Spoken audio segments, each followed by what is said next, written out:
Dois atletas correm com velocidade constantes em uma pista retilínea, partindo simultaneamente de extremos opostos A e B. Considere que nós temos uma pista retilínea,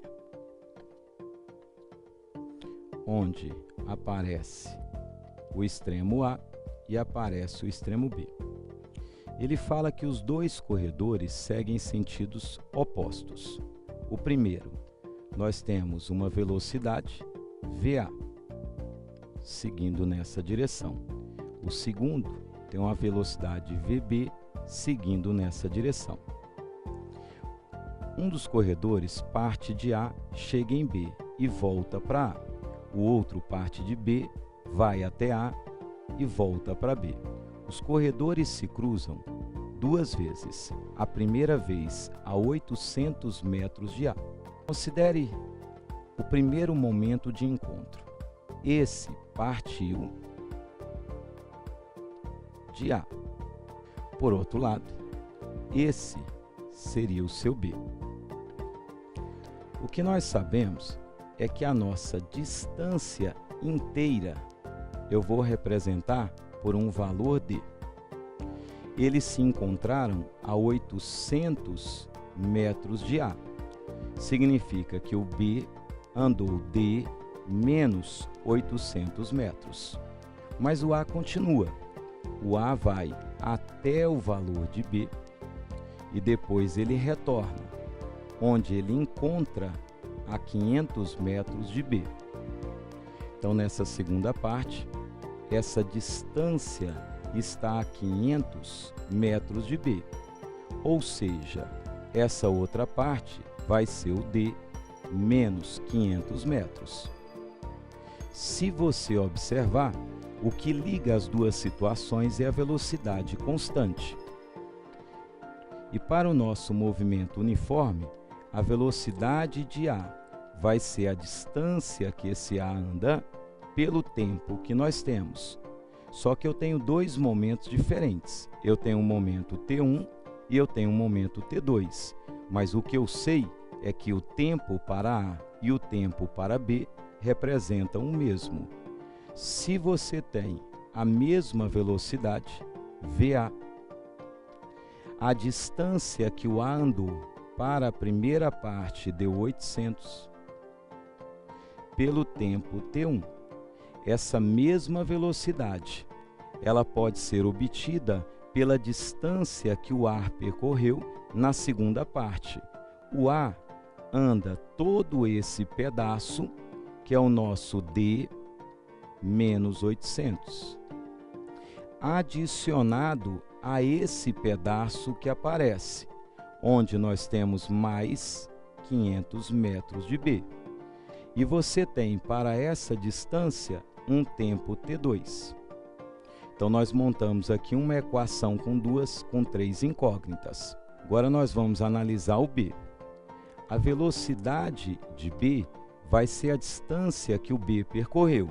O B inicialmente eu tenho D menos 800, mas o tempo que ele leva para esse primeiro encontro é o mesmo que o A, que seria o tempo T1.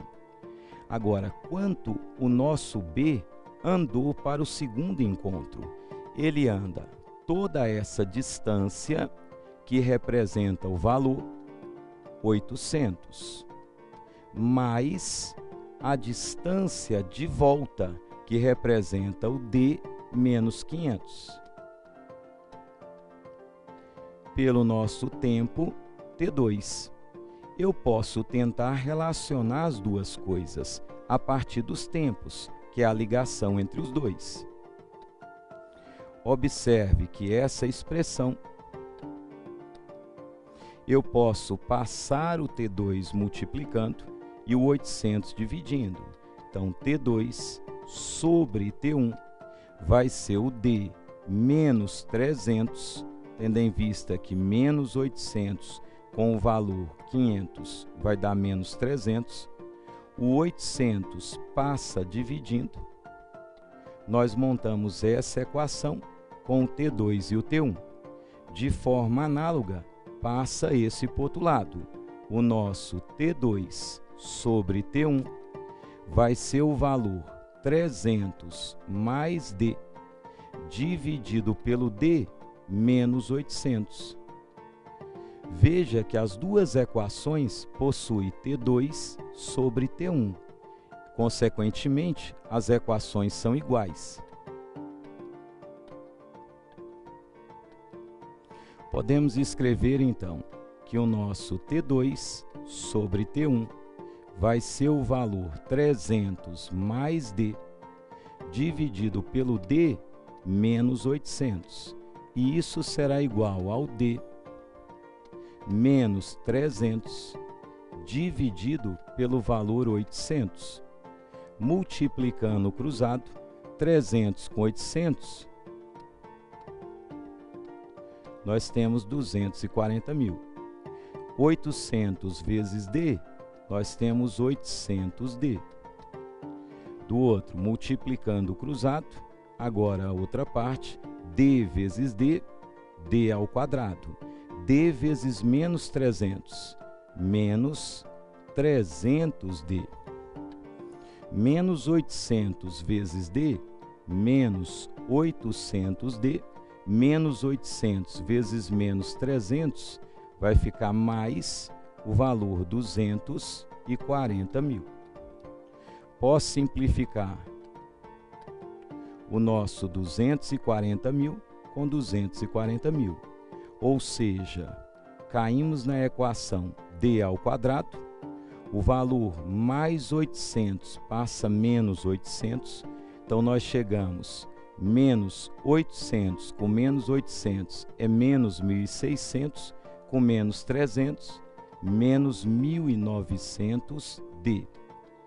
Resolvendo essa equação incompleta do segundo grau, você chega que o D é zero, ou você chega que o D é 1.900. Não existe como a pista ter uma distância total de zero. Logo, a distância da nossa pista será uma distância de 1.900 metros, alternativa D.